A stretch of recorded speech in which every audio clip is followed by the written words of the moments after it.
নমস্কার আমার প্রিয় ছাত্রছাত্রীরা, তোমরা সকলে কেমন আছো? আশা করছি তোমরা সকলে ভালো আছো। আজকে বীজগণিতের একটা ছোট্ট অঙ্ক করব, ছোট্টই, খুবই সহজ অঙ্কটা, কিন্তু দেখতে কঠিন মনে হতে পারে। দেখো কি আছে, এক্স প্লাস 1/x সমান √3 হলে x⁻61 plus x⁻55 plus x⁻54 plus x⁻48 এর মান নির্ণয় করো। তো অঙ্কটা করার আগে আমি যে সূত্রটা প্রয়োগ করে এই অংশটা থেকে একটা শর্ত নিয়ে আসব, সেই সূত্রটা আগে বলে নিই। সূত্রটা ক্লাস 8-এর a plus B whole cube. a plus B whole কিউবের দুখানা সূত্র আছে, একটা সূত্রই ঘুরিয়ে দুরকমভাবে লেখা হয়। a cube plus 3a² b plus 3ab² plus b cube. তো এই সূত্রটায় অন্যরকমভাবেও লেখা যায়, a কিউব প্লাস, দেখো পাশে নিয়ে আসলাম বি কিউব, প্লাস এই দুটো অংশ থেকে আমি এই দুটো পদ থেকে 3ab যদি কমন নিই তাহলে ব্র্যাকেটে পড়ে থাকবে a প্লাস বি। তো এইটাকেই দ্বিতীয় রূপ বলা হয়। তো a প্লাস বি হোল কিউবের এই যে দ্বিতীয় রূপ যেটা সূত্রে, এই শর্তটাকে কাজে লাগিয়ে, মানে এই সূত্রটাকে কাজে লাগিয়ে আমরা এইখান থেকে একটা শর্ত বের করব, একটা মান বের করব, সেই মানটা এখানে বসিয়ে দেবো, তাহলে কিন্তু অঙ্কটা খুব সহজে সমাধান হয়ে যাবে। তো চলো এবার আমরা শুরু করি। আমাদের দেওয়া আছে এক্স প্লাস 1/x সমান √3। এবার আমি উভয় দিকে ঘন করে দিচ্ছি, তাহলে লিখব উভয় দিকে ঘন করে পাই। ঘন বলতে মাথায় 3 পাওয়ার, অর্থাৎ x plus 1/x whole to the power 3 সমান √3 তার পাওয়ার 3। এবার দেখো বাম দিকে সূত্র ফেলবো, এই যে a cube plus b cube plus 3ab into a plus b. a cube, a বলতে এখানে x আর b বলতে 1/x, তাহলে কি হবে x কিউব হবে প্লাস 1/x তার কিউব হবে প্লাস 3ab মানে 3 into x into 1/x into a plus b, অর্থাৎ x প্লাস 1/x।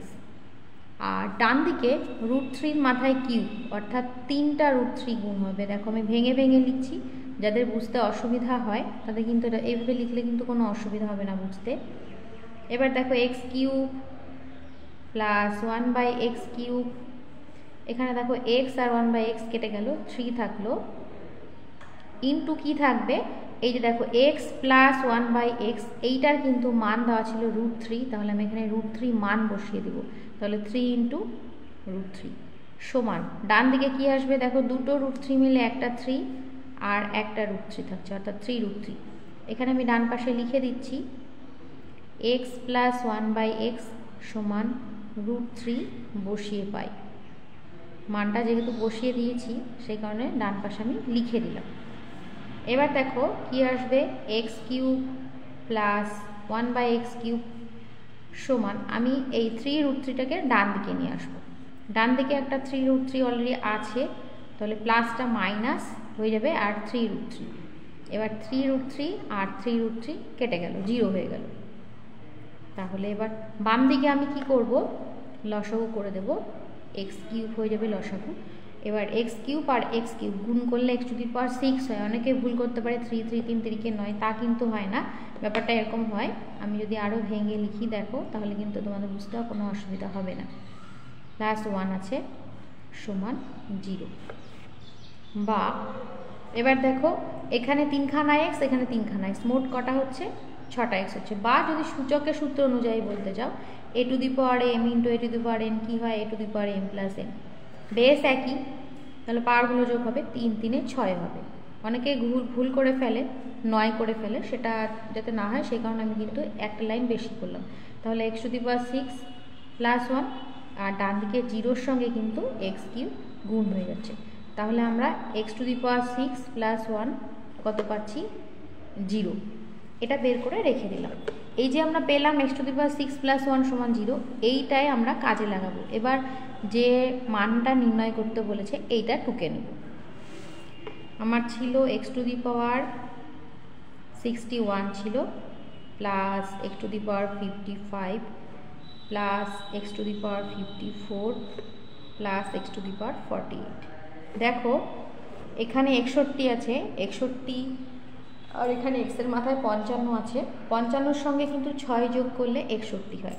তাহলে আমি এখানে লিখতে পারি x to the power 5 into x to the power 6 plus x to the power 55 plus, এবার এই দুটো থেকে কি লেখা যায় দেখো 48 তার সঙ্গে 6 যোগ করলে কিন্তু 54 হয়, মানে 48 সঙ্গে 6 যোগ করলে 54 হচ্ছে।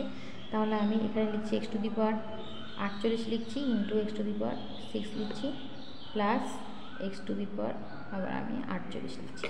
প্রথম দুটো পদ থেকে দেখো x to the power 55 common যাচ্ছে, তাহলে এখানে পড়ে থাকবে x to the power 6 plus 1 plus পরের দুটো পদ থেকে x to the power 48 common যাবে, পড়ে থাকবে x to the power 6 plus 1। তোমরা বুঝতে পারলে কিন্তু এই লাইনটা করার কোনো প্রয়োজন নেই, যাদের বুঝতে অসুবিধা সে কারণে আমি এত ডিটেলসে করাচ্ছি। এবার এই মানটা কত আছে দেখো 0 বের করে রেখেছি,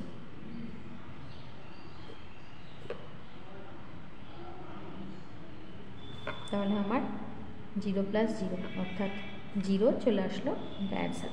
তো দেখো কত সহজে হয়ে গেল। তাহলে অঙ্কটা করতে গেলে কি লাগলো আমাদের, অঙ্কটা করতে সূত্র লাগলো কিন্তু। তো সূত্র কিন্তু তোমাদের অবশ্যই ভালোভাবে রপ্ত করতে হবে, শুধু মুখস্থ করলে হবে না, কোথায় প্রয়োগ করছি সেইটা কিন্তু ভালোভাবে বুঝতে হবে। সূত্র জানা থাকলে কিন্তু বীজগণিতের অঙ্ক বুঝতে কোনো অসুবিধাই হবে না। তো ক্লাসটি কেমন লাগলো অবশ্যই কিন্তু কমেন্ট করে জানিও, যদি ভালো লেগে থাকে অবশ্যই লাইক শেয়ার করতে ভুলো না। খুব ভালো থেকো, সুস্থ থেকো। নেক্সট ক্লাসে আবার নতুন কোনো অঙ্ক নিয়ে হাজির হব। ধন্যবাদ।